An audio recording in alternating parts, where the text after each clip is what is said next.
Good morning. Let's start today's current affairs discussion.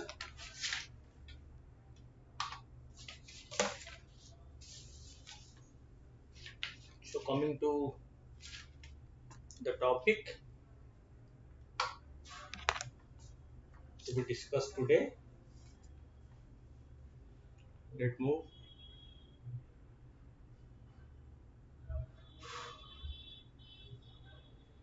So, it is about the present situation in Indian job market, especially the employment prospect in the agriculture sector. As per report, the share of India's working population engaged in farming or agricultural activity has fallen quite significantly during the last 3 decades. That means, in the last 3 decades, since the economic reform was launched, so this is the third decade in running because we learned the economic reforms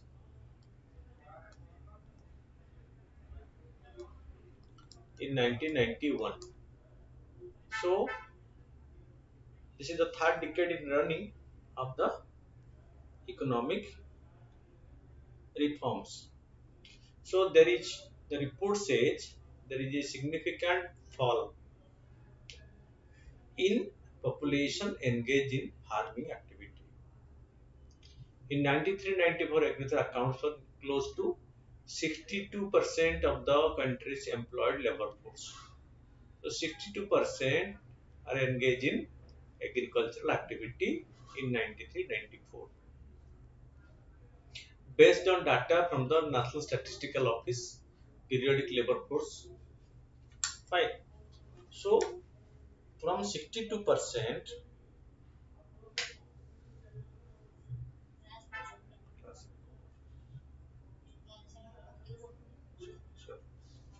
fine.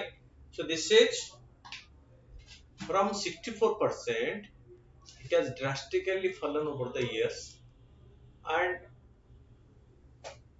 that is the region. So there is nearly 20% fall in the people engaged in agricultural sector in our economy. The proportion based on data from National Sample Statistical Office periodic labor force. Okay, the survey dropped almost 6% by 2004-5 and even 9% points over the next 7 years. The declining trend continued, albeit at a slower pace in the subsequent 7 years as well. Overall, between 1993-94 to 2018-19, agriculture shares in India's workforce came down from 61.9, almost 62% to 41.4%. So as I told, around 20% drop from 61 to 41. Okay. In other words, roughly a third in 25 years. One third. Fine. If you just see it from 60 to 61 to 41 is one third approximately reduction in the labor force engaged in agricultural activity. That is not insignificant because when there is a drop of nearly 20%, it is a very significant development.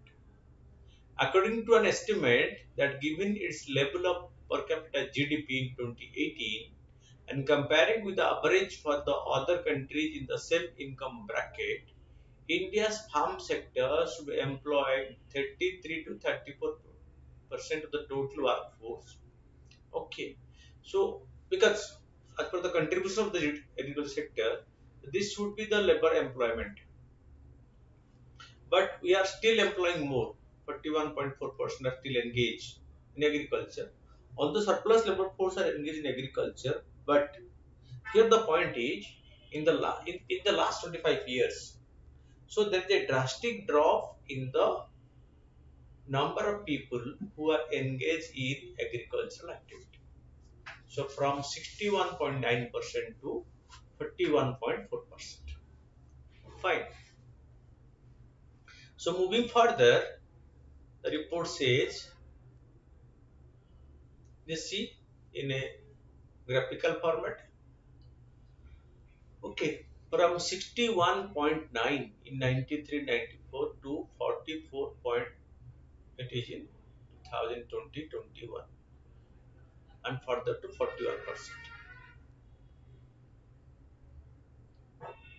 Fine. And sectoral employment share, this is what agriculture, manufacturing, mining, construction, services, utilities. This is this gives a graphical presentation of the person engaged in agricultural activity and other activities. So, what are the reasons for this? There has been a reversal of the trend in the last 2 years, which has seen the share of those employed in farm rising to 44 to 45%. From 41, it has slightly increased to 44 to 45%. But that is not due to any change in the long-term approach, but because of the pandemic situation. Because due to pandemic, so many people working in other domain, they return to their homeland, they return to their native place, and they, without finding any avenue to work, they get engaged in agricultural activity. Fine. The pandemic led the workers working in different places in the manufacturing and service sector. They return back, and once they return to the native place, they don't find any avenue to work, so they get themselves engaged in agricultural activity, leading to slight increase in the percentage of people engaged in agriculture from 41 to 44 45%. In 2019-20 survey result will hence also cover the first lockdown period from the late March to end of June 2022. The reverse migration of people back to the farm should be temporarily lifted.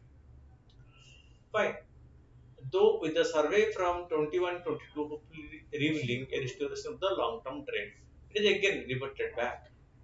Secondly, if the movement of workforce from agriculture that India has witnessed in the last 3 decades or more does not qualify as what economics call structural transformation.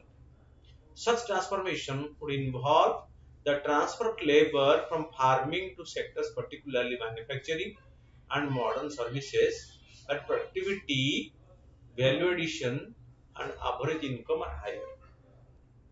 In other sector, the productivity, value addition, and average income of the worker is much more than the return from the agricultural sector.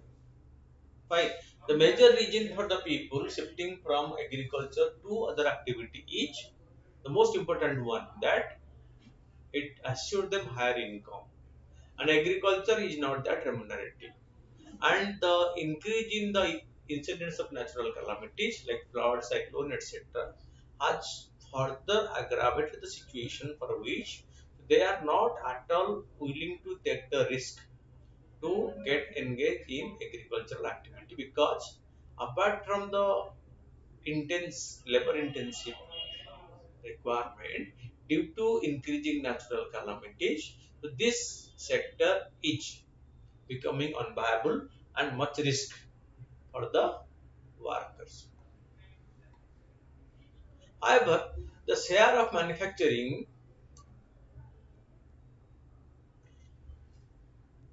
in total employment has actually fallen along with that of agriculture. The surplus labor pulled out from the farm is being largely absorbed in the construction and services. While the service sector does include relatively well-paying industries such as information technology, business process outsourcing, telecommunication, finance, healthcare, education, public administration, the bulk of the job in this case are in petty retailing, small eateries, domestic help, sanitation, security staffing, transport, and similar other informal economic activity. This is also evident from the low, if not declining, share of employment in organized enterprises, defining as those engage 10 or more workers. So, unorganized sector employment is growing, so not in the organized sector, and so they are not, majority of them are not engaged in highly paid job, but in pretty jobs which give them income but not enough. But somehow the labor being diverted from agricultural activity are being absorbed in other domains. That is one of the biggest achievement in our economy.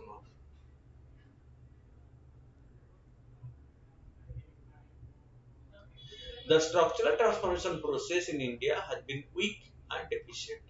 There is movement of labor taking place away from farm, even if stalled, possibly temporarily, but the surplus labor is not moving to higher value added non-farm activities, especially manufacturing and modern services. Okay, because you know that they don't have the scope to move to the much better domain of value addition or non-farm activity, because they don't have the lack of that. They lack in education, skill, etc. The labor transfer is helping happening with the low productivity informal economy. The jobs that are getting generated outside agriculture are mostly in low paid services and construction. The latter share in employment has been overtaken that of manufacturing. Fine.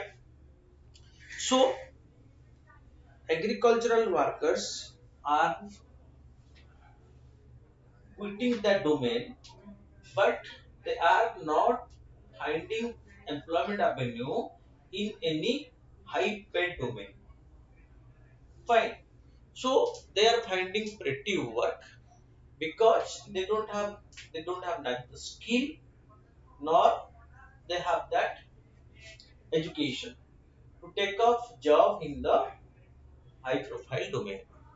The labor transfer is happening with a low productivity informal economy. The job that are getting generated outside agriculture mostly in low paid service and construction. Latter share in employment has been overtaken that of manufacturing. Because you know there is a construction boom in the country right now.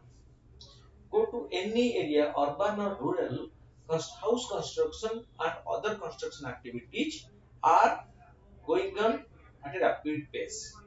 That open the scope for more and more people getting engaged in the construction sector who have shifted from agriculture.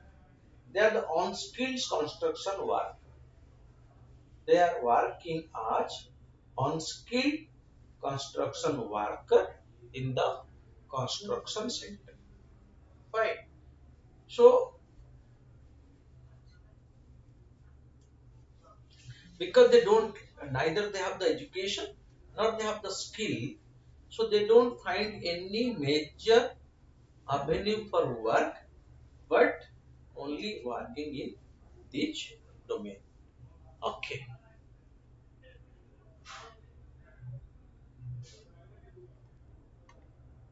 Weak structural transformation and persistence of informality also explain the tendency, especially by the rural families, for pursuing multiple livelihoods. Many of them cling onto their small plot of lands, even while earning income wholly or predominantly from non-farm sources. They do farming for sustenance, and along with that, so they try to shift to other activity like construction. So the workforce from the from a particular family, the number of, suppose the number of workers who were earlier engaged in agricultural activity, so some of them have shifted to other activity like construction, but they carry on their own traditional agricultural activity. So by finding some time, but they don't have interest in that. They don't try for any improvement, any development, any technology addition. They just carry on the sustenance agriculture. Okay, but they are able to find their income getting multiplied by working in other domain. Fine. So it is these very tiny holdings, along with the free government food ration, that set the day during the post-COVID economic collapse. So they are able to get the support. Okay, because the COVID period, government provided them free ration and other package which led them to sustain life, and they carry on some agricultural activity as well as they shifted to other activities and started earning their livelihood from that. Between March 31st, 2022 to June 30, 2022, the combined employee headcount at India's top 5 IT company like TCS, Infosys, Wipro, HCL and Tech Mahindra has gone up from 11.55 lakh to 15.69 lakh. There is an addition of 4 lakh more in the 4.14 lakh, nearly 36% have been added in their workforce in the IT sector. This addition is not giving any benefit to agriculture because people who engage in agricultural activity have no capacity to come and join this particular sector because it's very specialized one, needs special skill and education. But what is evident as per this report is during the pandemic, this sector has provided increased employment opportunity to the technically qualified people. The IT industry is clearly an isolated island of the Indian economy that added job during the pandemic and is continuing to do so. When all other sector they started reducing their workforce, this IT sector is the only sector of Indian economy which has the record of increasing its workforce during the pandemic. It was able to add more manpower to its total workforce during the pandemic. Fine. When all other sectors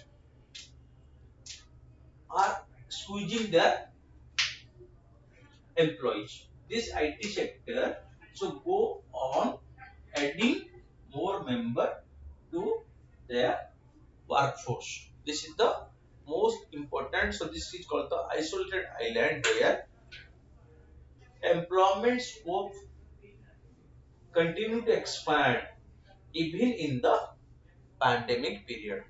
Okay, much and with revenue per employee at 34.5 lakhs, the average for the big five during the year ending 2022. This is a high productivity industry that is able to pay reasonably good salary to its employee because it is able to generate huge income. So it is able to pay a decent salary to the person engaged in this IT sector.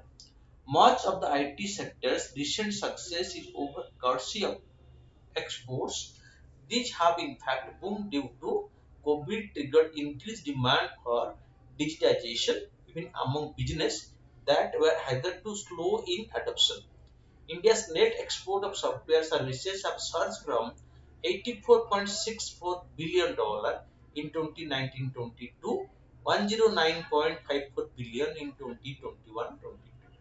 That means our software export has increased considerably during the last 1 year. And this is because of the demand for the software by the international community. Fine. So this shows that the agriculture sector in India, where the number of person engaged is falling, so those laborers don't find a good avenue to work. So it should be the biggest challenge taken by the government how to provide the avenue of work to them. And because in future more and more people will be leaving agriculture, and to make agriculture more viable, this is also requirement because at present estimates, agriculture need only 33% of the workforce, but more than around 44 are engaged. So there is surplus labor force engaged in agriculture that makes the sector financial unviable because when more labor are there, so this lead to disguised unemployment, and the remunerative potentiality of the sector is on a falling trend. Fine. So to check it, okay. So government should initiate step that the shift from agriculture to other sector is continuing in a hassle-free manner, and people are being given training and the skill addition. So the people shifting from agriculture to other domain are able to earn a decent livelihood and contributing positively to the economy. Fine. Moving to the next topic. So it is the recent Supreme Court order and the government's clarification on the addition of photographs in government advertisement. The Supreme Court ruling on it. Fine. Recently, the Madras High Court directed the Tamil Nadu government to include the photographs of the President of India and the Prime Minister Narendra Modi in advertisement on the 44th Chess Olympiad underway in Chennai. Okay, so for the first time, India is hosting this chess Olympiad. Okay, and that is at the place of origin of chess in India, that is Tamil Nadu. When an international event is being hosted in the country, so obviously the photograph of the president, the prime ministers need to be displayed. But so it has not been done by the state government, so for which there is complaint and the Supreme Court has directed that their photographs should be added. Okay. In all advertisement, the 24 Chess Olympiad under in Chennai. The SC relied on a 2015 Supreme Court ruling that issued guidelines on government spending on advertisement. What is the 2015 ruling of the Supreme Court? In Common Cause versus Union of India case, the Supreme Court sought to regulate the way the government spends on advertisements. It essentially regulated the 2007 new advertisement policy of the government of India. The petitioner had argued that there is arbitrary spending on advertisement by the government. The allegation ranged from wastage of public money for political mileage to using advertisement as a tool to manipulate media. Fine.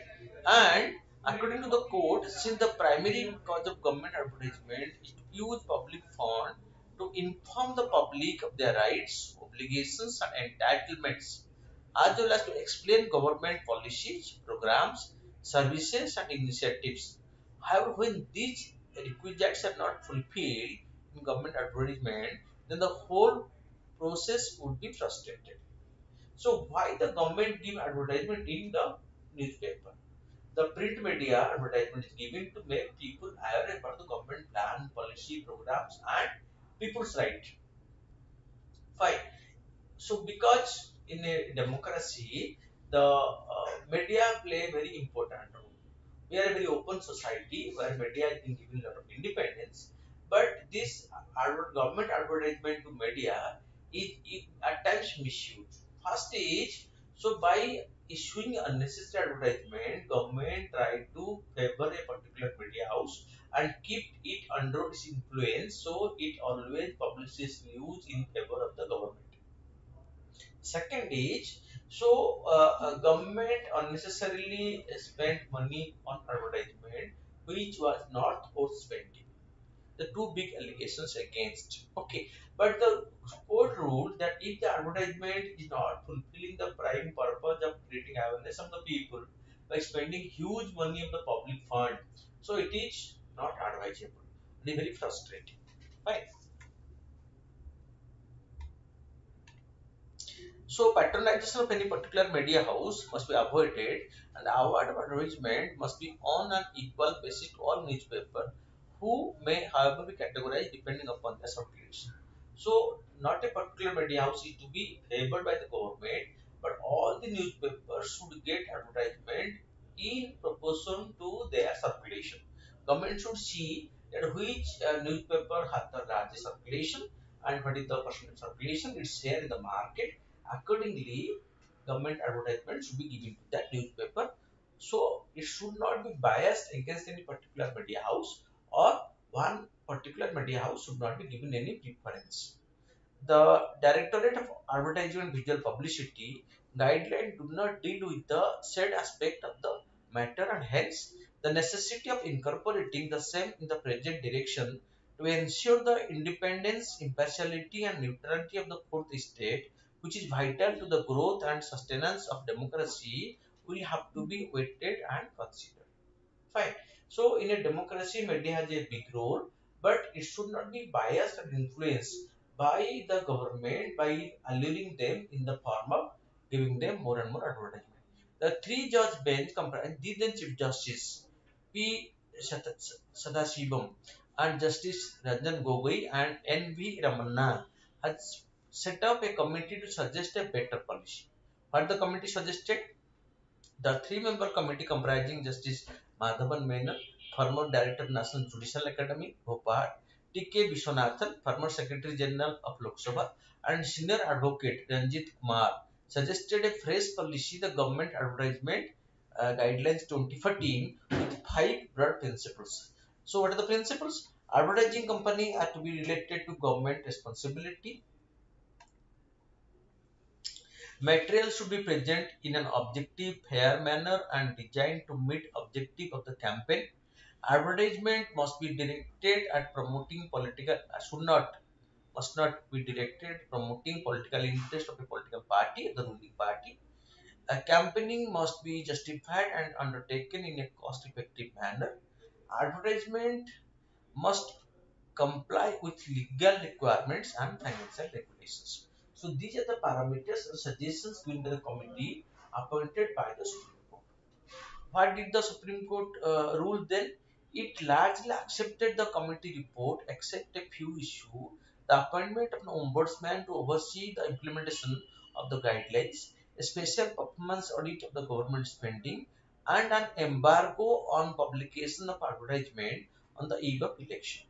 The ruling mandated that government advertisement will not contain a political party symbol, logo or flag and are required to be politically neutral and must refrain from glorifying political responsibility. Fine. So it is the government, not the party in power, that should be highlighted in the advertisement, because the government is the sovereign authority and the government may be of a political party, but in no advertisement the political party or the ruling political party should be promoted. Rather, the government should be promoted and the government policy are to be highlighted before the public. What about the photographs in advertisement? The Supreme Court agreed with the committee suggestion that photographs of the leaders should be avoided and only the photograph of President, Prime Minister or Governor and Chief Minister shall be used for effective government message. 5. The top authority, the President and the Prime Minister at the central level and the Governor and the Chief Minister at the state level. Only their photographs are permitted to use in government advertisement, not of any other leader, including the ministers. The Attorney General Mukul Ratogi has opposed the recommendation, arguing that the PM photograph is allowed in the advertisement, then the same right should be available to his cabinet colleagues, and the PM is the first among the equals, but it was ruled out. The court restricting the recommendations of the photograph of the President, the Prime Minister, added the photograph of the Chief Justice of India to that list of expectations. The court, in departure to the view of the committee, with recommended permissibility of publication of the photograph of the President, Prime Minister of the country, and Governor and Chief Minister of the states, along with the advertisement, there should be an exception only in the case of the President, Prime Minister, and Chief Justice on the country, who may themselves decide the question. Advertisement issued to commemorate the anniversary of acknowledged personality like the father of the nation should, of course, carry the photograph of the departed leaders. If the advertisement is regarding any particular anniversary of a eminent leader, so then his or her photograph can be given, because he is a departed soul and he has no political mileage to get at present. So in the advertisement, that court permitted that the photograph of those departed leaders whose anniversary are to be celebrated, so can be given. That is permitted as per the provisions of that particular court order. Fine. In 2018, the central state including Karnataka, okay, West Bengal, Assam, Tamil Nadu, Uttar Pradesh, Odisha and Chhattisgarh sought a review of the verdict on the ground that not permitting publication of the same photograph would violate the federal structure. An SC bench comprising Justice Gogoi and PC Ghosh relaxed the bar, allowing just union ministers, chief ministers, governors and state ministers in government advertisement. It was allowed in subsequent period by the court. Fine. But the takeaway from the SC and SC verdicts, the Supreme Court stepped into the content regulation, which is a facet of the right to freedom of speech and expressions, and was also in the domain of making policy. This raised questions on the judiciary stepping on the executive's domain. The SC ruling did not mandate publications of the photograph of the PM and President, but only restricts publication of photos of government officials other than the President, Prime Minister, CJI, CM and governors. In opposition rule states such as Tamil Nadu, exclusion of PM's photo is seen as a political move. But the Tamil Nadu government, which is hosting the event of the chess Olympiad, so it has given the reply that the presidential election has not been concluded, and it did not include the photo of the president because when the advertisement was given, the president election was underway and election process as it was not completed, so they are unable to give the photograph of the president. And also they told that there is delay in receiving consent from the Prime Minister's office on including his photograph.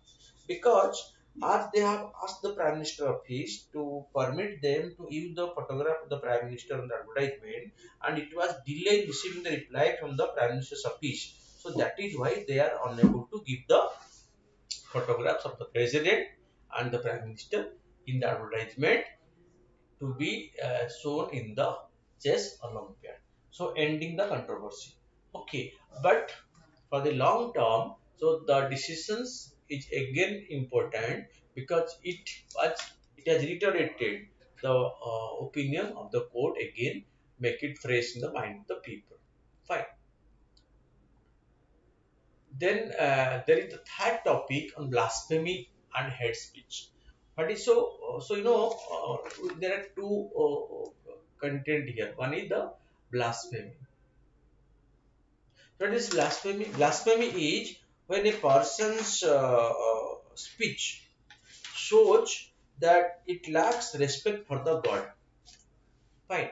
A person speaks something which expresses that this person don't have respect for the God, and this hurts the feeling of the people who believe in that particular God or who belong to that particular faith. Okay, and his speech is against a particular community. Fine. While Muhammad Jubair of the LT News was arrested for tweeting a still picture from a movie that had some religious content attached to it, Nupur Sharma, a member of the BJP, has been absconding with no coercive action against her for inflammatory remarks on a prime-time TV show. Have the inadequacies of the free speech law been exemplified in this case? What regulation govern criticism versus hate speech? This has again put this question mark. What is the present position of these issues? Fine. Hate speech versus blasphemy law. Okay. So as far as law in India go, there is not formal legislation against blasphemy. The closest evident equivalent to the blasphemy law is section 295A of the Indian Penal Code, which punishes any speech, writing or sign that with permitted, premeditated and malicious intent insult citizens, religion and religious belief with a fine and imprisonment of for up to 3 years. This is as per section 295A of the Indian Penal Code.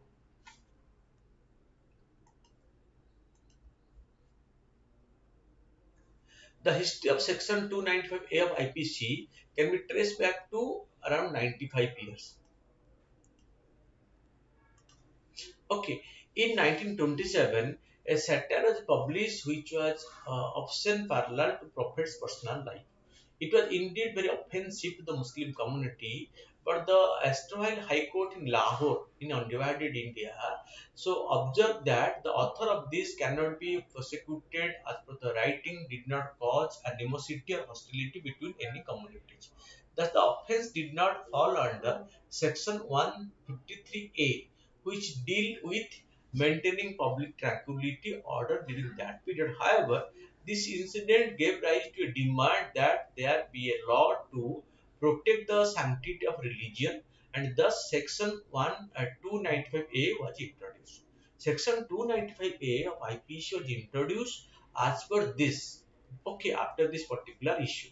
The legality of Section 295A, which has been challenged in the Ramjilal Modi case in 1957, was affirmed by the five-judge bench of the Supreme Court. The apex court reasoned that while Article 19(2) allow reasonable limit on freedom of speech and expression for the sake of public order, the punishment under Section 295A deals with aggravated form of blasphemy, which is committed with the malicious aim of offending the religious sensibility of any class. Okay, when it is done intentionally to offend the religious sensibility of any particular class, how are the legislation being interpreted? Down the line, the apex court redefined the test it laid down in the Ramjilal Modi case. It decided that the connection between speech and disorder must be like a spark in the power cage. Right? It's not that the speech which lead to the violence, but at times the speech act as a igniting point to that led to the violence in subsequent period.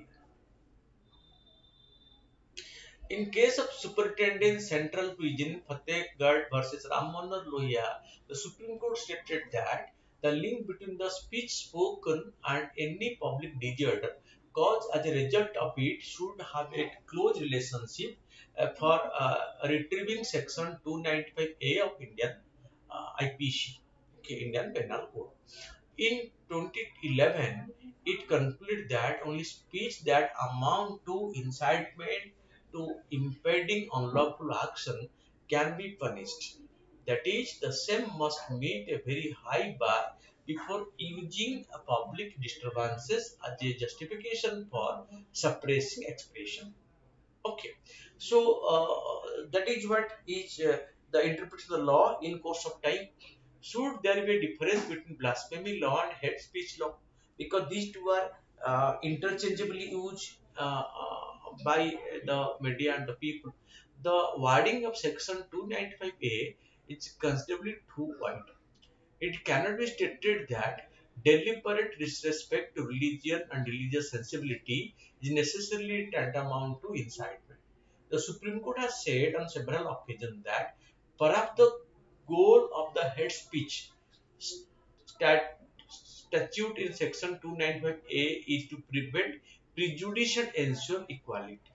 Unfortunately, there is a huge disparity between the interpretation and the actual wording, due to which law is still being exploited at all level of administration. This law is misused, okay, and interpreted in different way at different situation.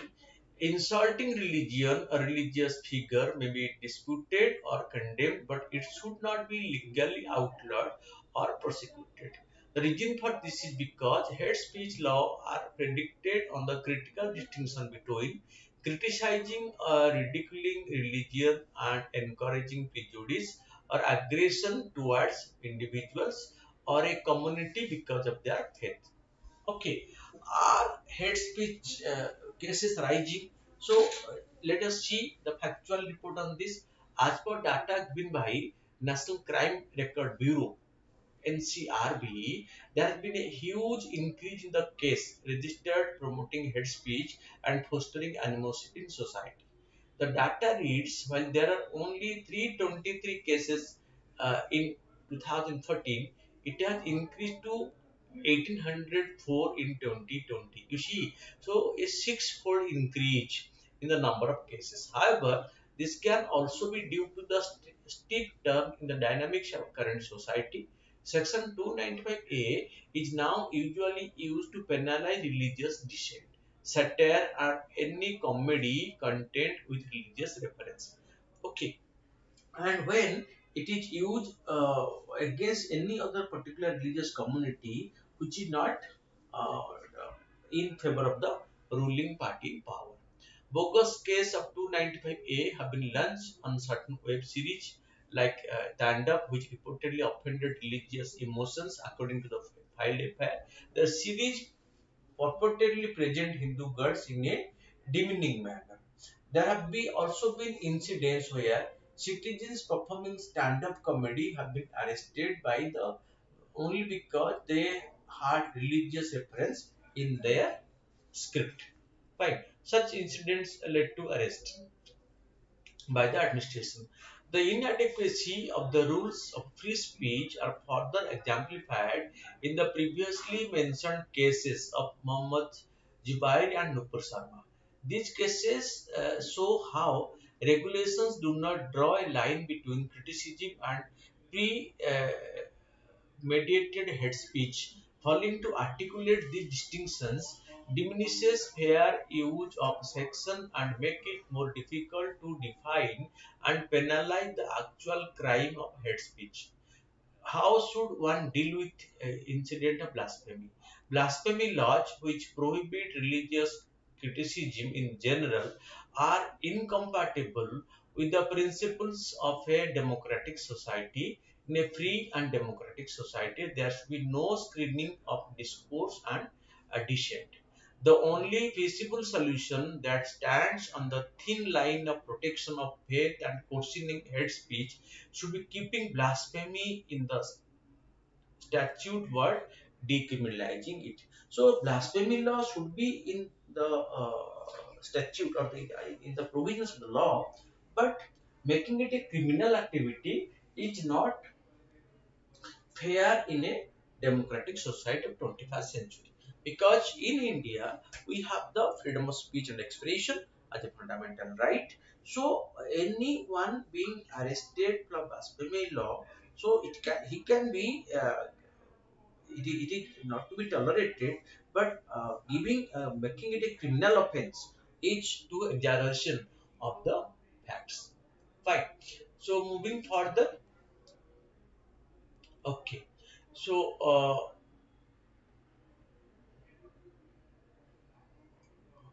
this will go for a cosmic black widow. Okay, glutonons.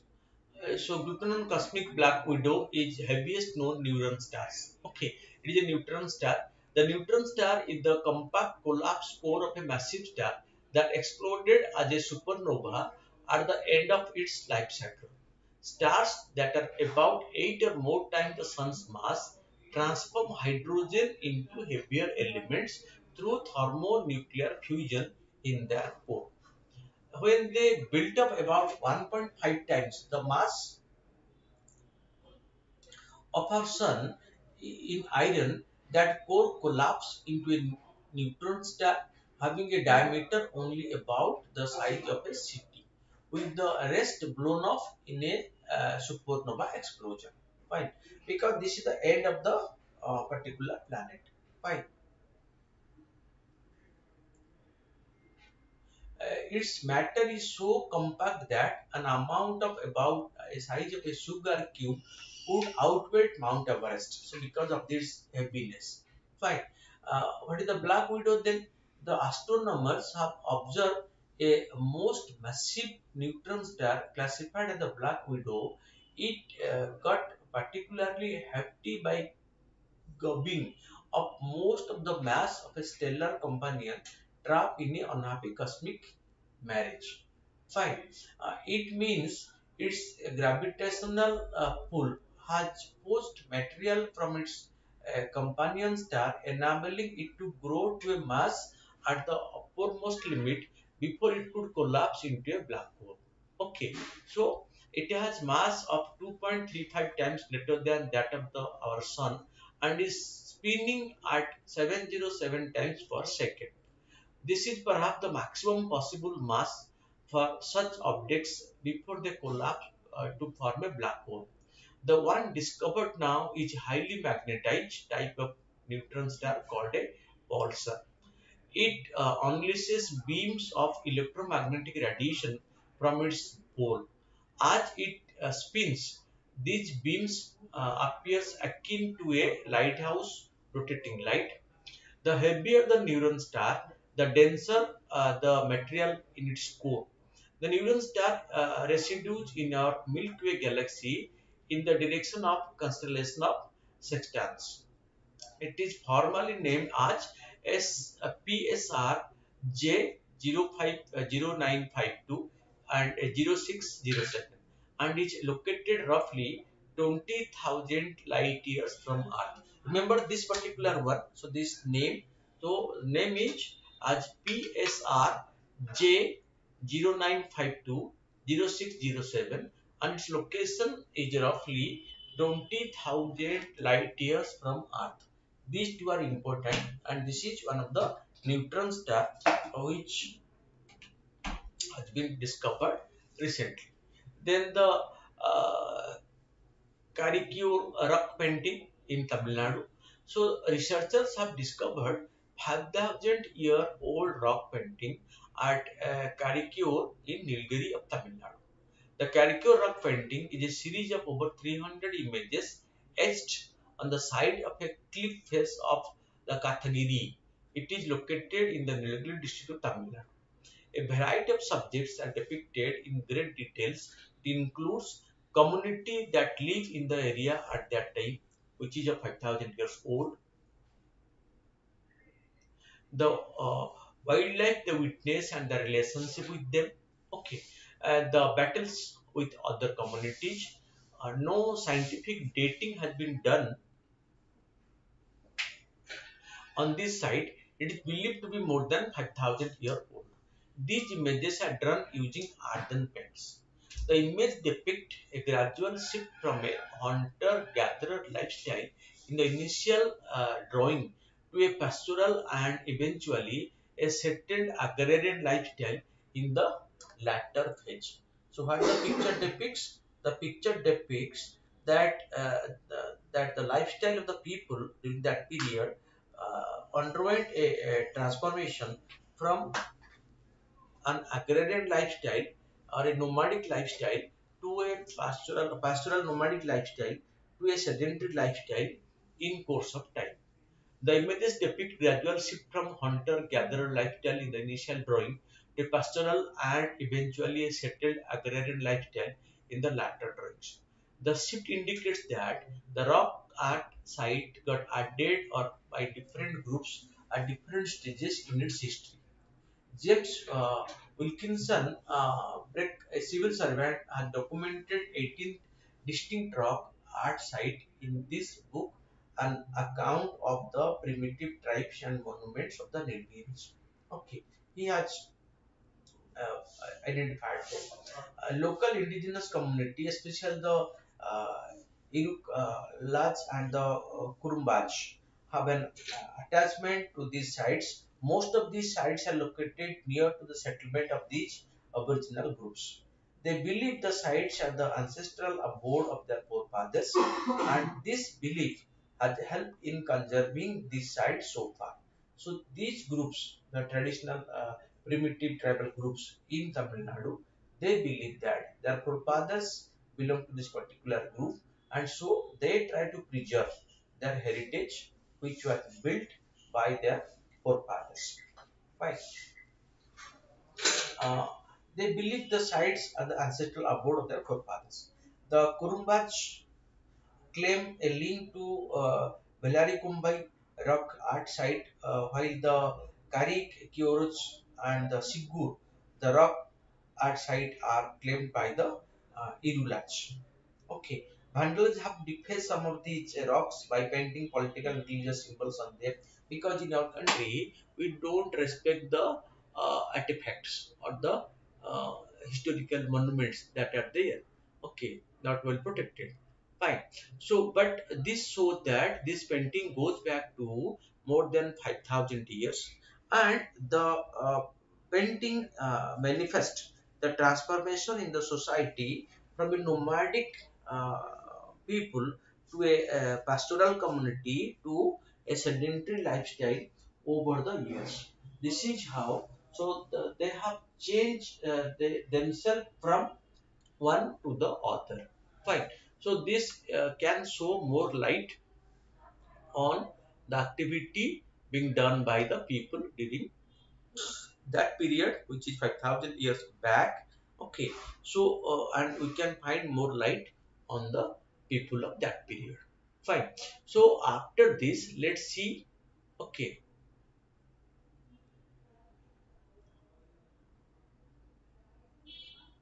Okay, so you see, you have been given a long question in the form of, so describe the benefit of deriving electric energy from sunlight in contrast to the conventional energy generated from hydro plants, thermal plant, or nuclear plants. Right now, more emphasis is being given by the government on solar power generation.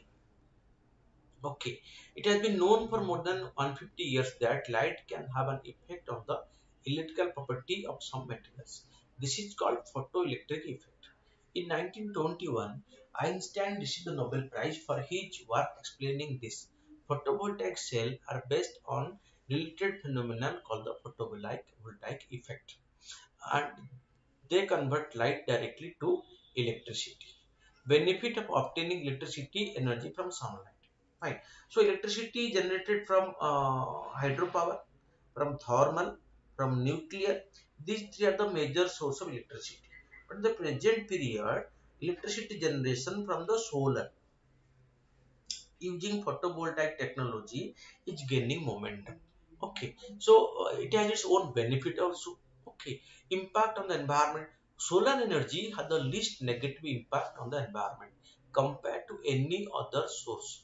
And you know, right now in India, we are using the thermal power the most, and the thermal power generation is the most polluted source of power generation, because so our thermal plants are coal based thermal power plants in India. So we have our coal powered thermal plants,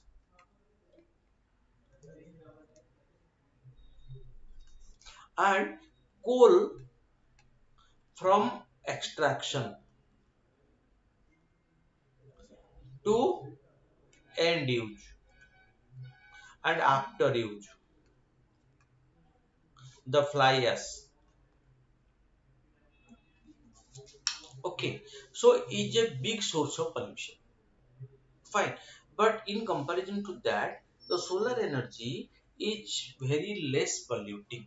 Okay, it does not produce greenhouse gases and does not pollute the water like the coal or any other source. Nuclear power use, power station also use water. Fine. Then reduce your energy bill. Generating your own electricity means that you will be using less from the utility supplier like the discom, distributing company. This will immediately translate to saving on your energy bill, plus you can also make money by selling the unused power to the power grid, which you can have generated back to the grid. Fine.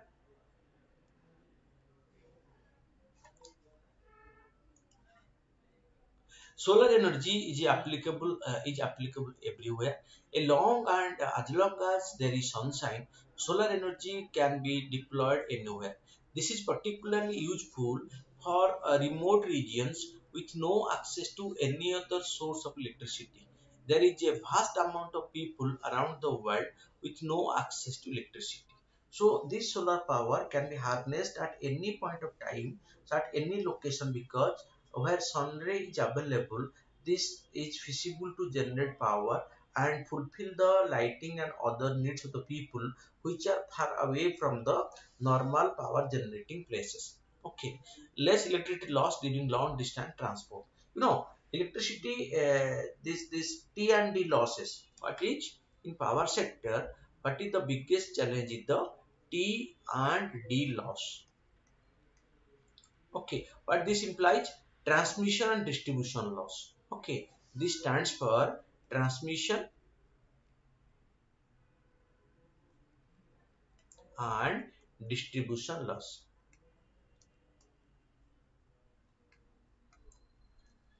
Fine. It is a substantial part in our loss in the power sector, because long distance transportation of the power from the manufacturing point to the grid. So there is a lot of resistance and there is lot of loss of power. Okay, and the distribution also there is loss. Okay, so T&D losses accounts for one third loss of the distributing companies. Fine. What power they purchase from the manufacturing and producing points, they are unable to only sell 60 to 70% maximum. So more than 30% each wasted as transport that T&D losses. Okay, so so there is, in case of solar power, there is less electricity is lost in the long distance transportation, because it is not be transported over long distance and can be generated the local place and can be giving connectivity. Then improve grid security. The grid is less vulnerable to blackouts if there are any power plants which are spread out. A grid with high penetration of solar energy has thousands of energy production centers which are widely spread over. This improves the security of the grid in case of overload, natural or human caused disasters. Because the solar grids will be spread over, not one or two like the thermal or hydro grids. So in case one or two met with any problem, the other grids in the solar section will be able to provide the power. So the power grid will not face the challenge of any blackout due to demand or any failure at a particular point. Then, disadvantages of obtaining electricity from the conventional sources are also there, because pollution. The prime drawback of these conventional sources like hydrothermal is the process excessive pollution. The burning of firewood or fossil fuel result in air pollution. This may be prevented by means of using those non-conventional sources of power like the solar. Fine.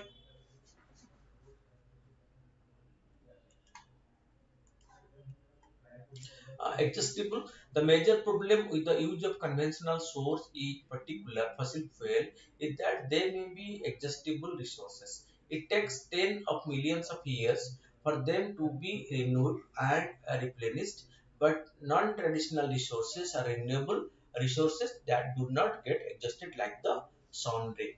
Till the sun is there, we will get plenty of sun ray, and in the changed climatic conditions, the number of days with sunshine are growing in comparison to the previous period. Then risky non-conventional power extraction is safer. Many injuries arises at the same time as extracting strength from mines or in the nuclear power plant or in the coal mines or coal-based thermal power plant. High value. The extraction of these electricity assets is very precisely,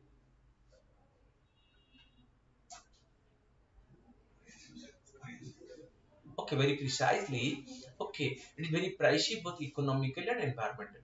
The cost of electricity production and extraction is lost uh, lesser for non-traditional sources if the initial cost based assessment is borne.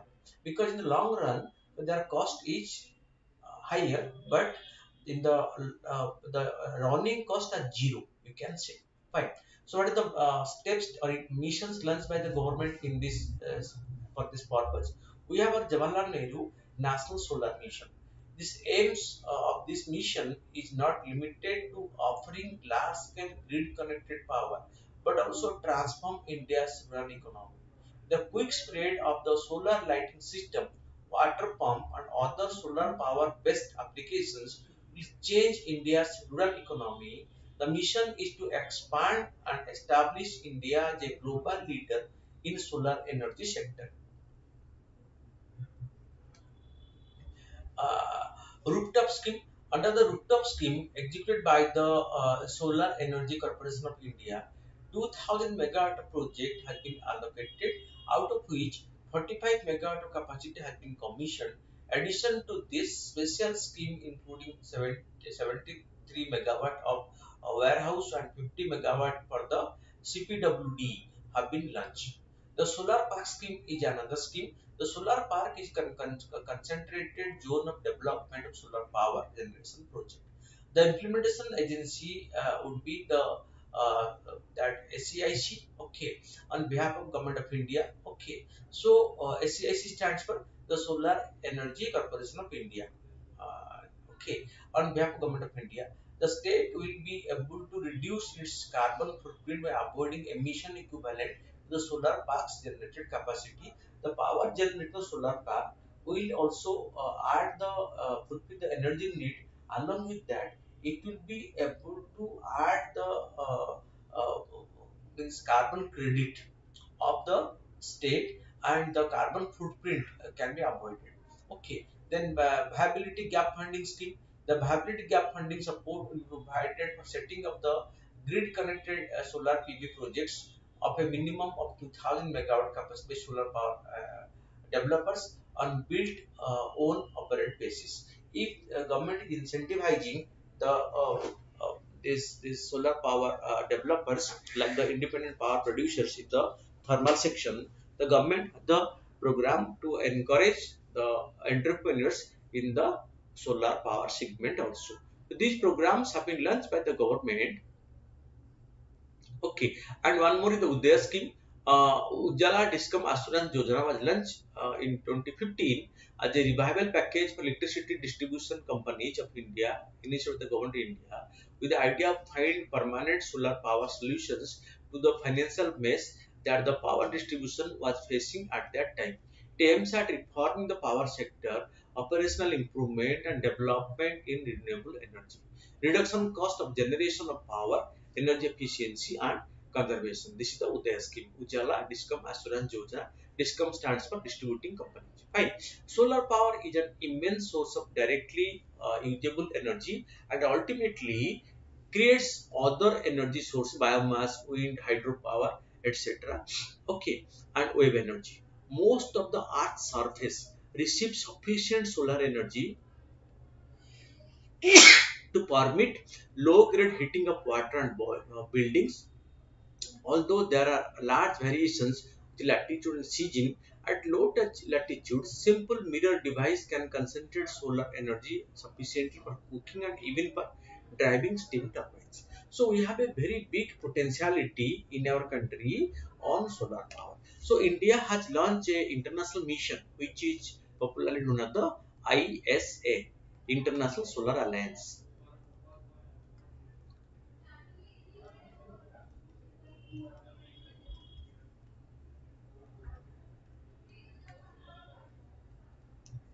Okay, so we have plotted it along with France,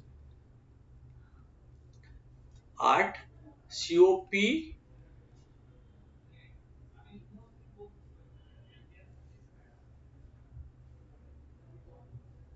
or conference of parties. Okay, art, Paris conference, climate conference.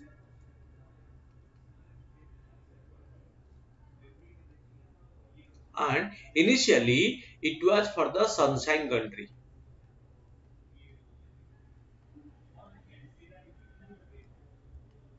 means located between the Tropic of Cancer and Capricorn. Fine, this is the equator. So between these two, okay, the country are located because sun ray fall for a maximum period over them. But by the amendment done in subsequent period, this ISA has been expanded to all UN member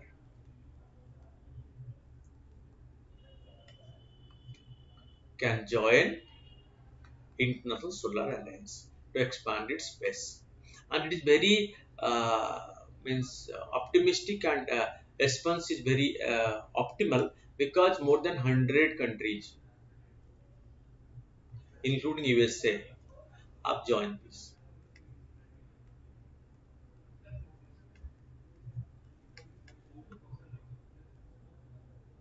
Alliance, a national solar alliance, and right now it is called one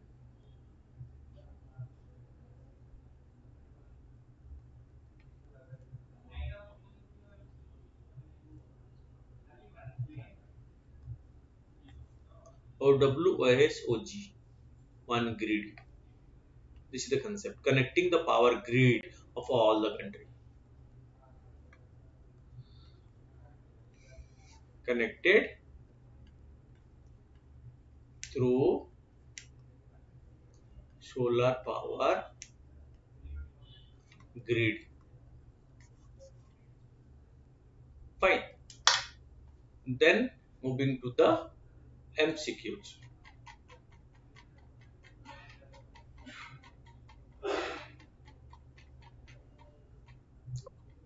See the karaoke or rock painting recently seen in news as to which of the following? It is the Nilgiri Hills in Tamil Nadu. Okay, it is in Tamil Nadu and which is dates to 5,000 years old. Okay, the term PSR J09520607 is a neutron star. Okay, discovered which is so becoming white widow, popularly called as. Then, consider the following statement: recent context, agriculture accounted for close to 62% of the country's employed labor force. No, it is only 41%.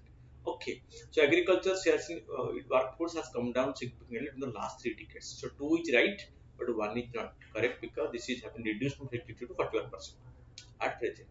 So only two is the right answer.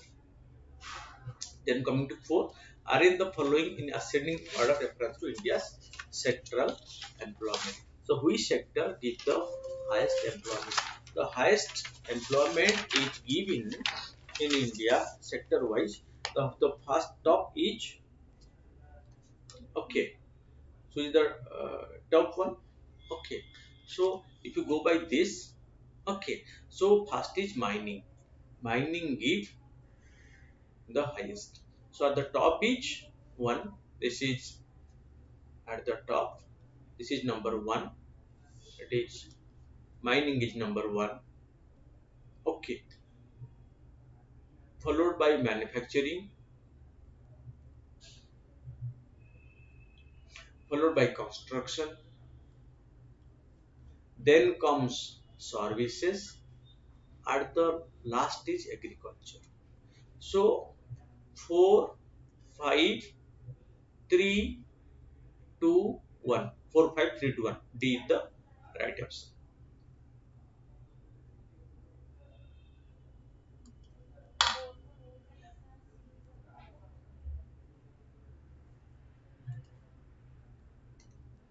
Which of the following can be associated with the hate speech in India? Represents People Act 1951, it prohibits hate speech. Section 295A of Indian Penal Code and Viswanathan Committee all are related to the hate speech concept.